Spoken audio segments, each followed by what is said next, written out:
So my panel joins me now. Booze for Pence in Indiana, David. It's incredible. It really is. Doesn't bode well for his candidacy, obviously, and it's kind of curious too who makes up the NRA these days, right? If you're booing Mike Pence, not sure who's acceptable.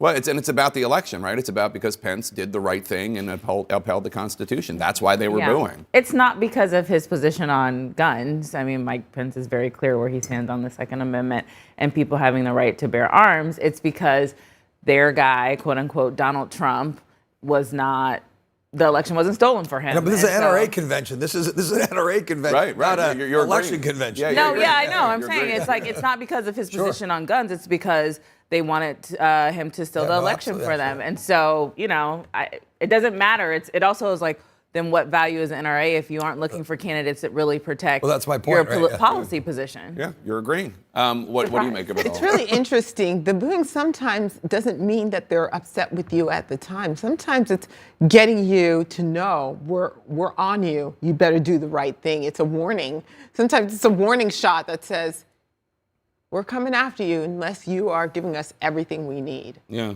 And speaking of the NRA, I mean, the candidates were all out there talking about their position in line with the NRA. I know that you were a student at Marjorie Stoneman Douglas High School in Parkland, obviously before the shooting. What's your take on where we are as a nation when it comes to the issue of guns, Congressman? Well, I mean, look, at the NRA convention, all you heard, the solution to the problem is more guns. That's the only thing that they pivot to. I mean, look, we've made a lot of progress in a lot of states. We haven't done enough. I was happy to see the governor of Tennessee actually come out and issue an executive order on background checks, tell his legislature that they should pass red flag laws. I mean, the fact that he was willing to do that is just another step forward. Look, in Florida, we passed red flag laws. We did that with a majority of Republicans in the House, a majority of Republicans in the Senate. Rick Scott, when he was governor, signed that bill. It's been used 9,000 times. People get due process. What, the red flag laws? Red flag laws. Yeah. Police officers and judges have confiscated weapons 9,000 times. Jake, what if we were only right in 1% of those cases? We've prevented 90 events. It's supported by Republican sheriffs all across the state of Florida. I think it's something that Congress has to look at. It's interesting, though, when I had Congressman Byron Donalds on from Florida, and I talked about this, and then we, in fact, played a little clip from the sheriff, I think, of Polk County. Polk County, great judge. Conservative, Republican, says this works. And also, by the way, it's not just mass shootings, it's suicides. Mm-hmm. But there is still Congressman Donalds, still very opposed to... Yeah, so Byron's my congressman in Florida. I live in Florida. And props to Jared when he was the leader in the legislature getting that red flag law through in Florida. My sheriff in Lee County supports these red flag laws.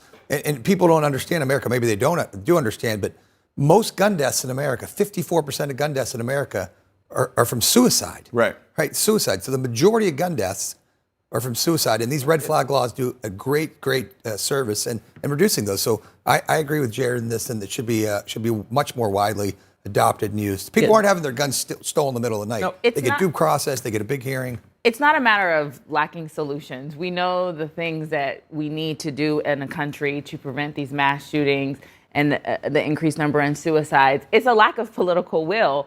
And it's not, it's the fear of being booed at the NRA. But the reality is that being booed at the NRA doesn't mean that you cannot win.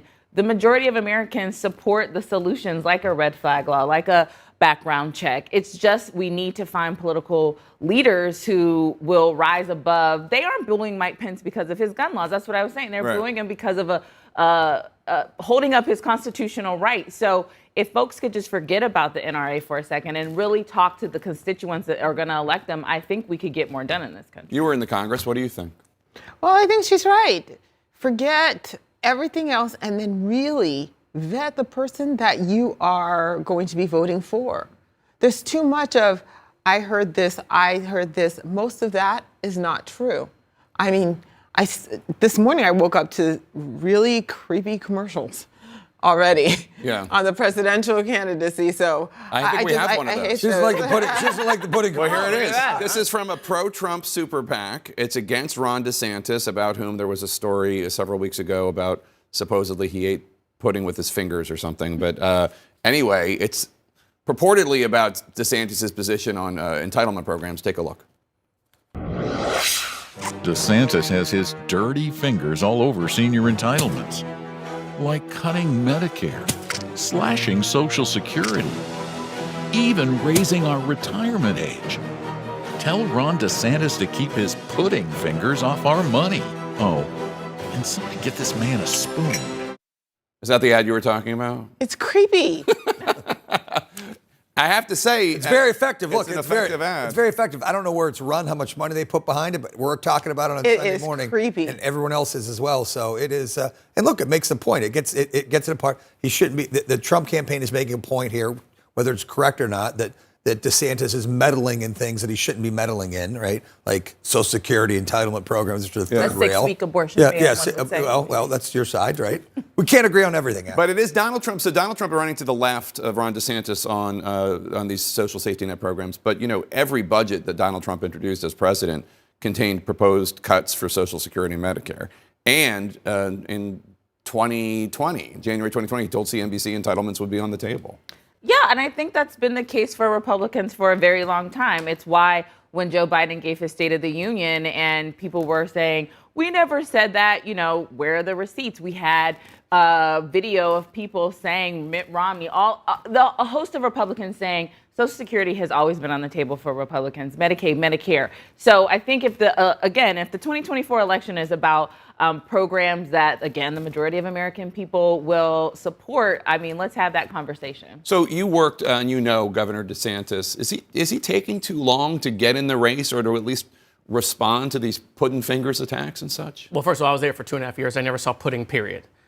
Spoon or not spoon? Spoon or not spoon. Never saw pudding, Okay. period. There is something going on in the Republican Party, and with all due respect to my Republican colleagues, that they're missing it. I don't care if it's Florida or Texas or another state. They're trying to get to the right of Donald Trump on policy. And now we hear the governor of Texas wants to pardon a murderer. As somehow he's going to the right. This is not a race about policy.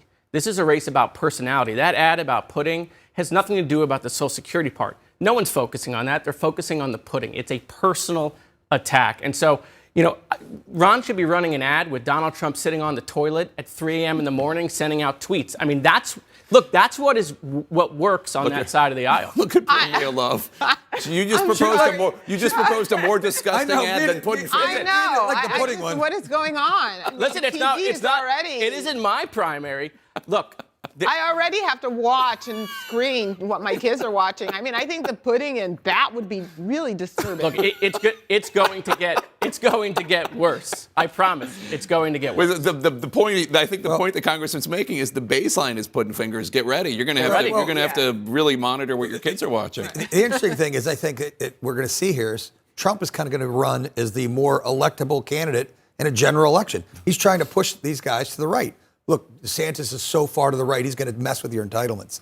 I think that's what you're going to try to see. He's going to make the case that he is more electable than Ron DeSantis. Okay, next time you're here, a more disgusting ad than the one you just proposed. So that's your homework assignment. Thanks one and all for... I do have to say this. I remember when I was in the Oval Office and Trump was there and he was on the phone and he was talking to, I would warn you if I was going to give you... Okay.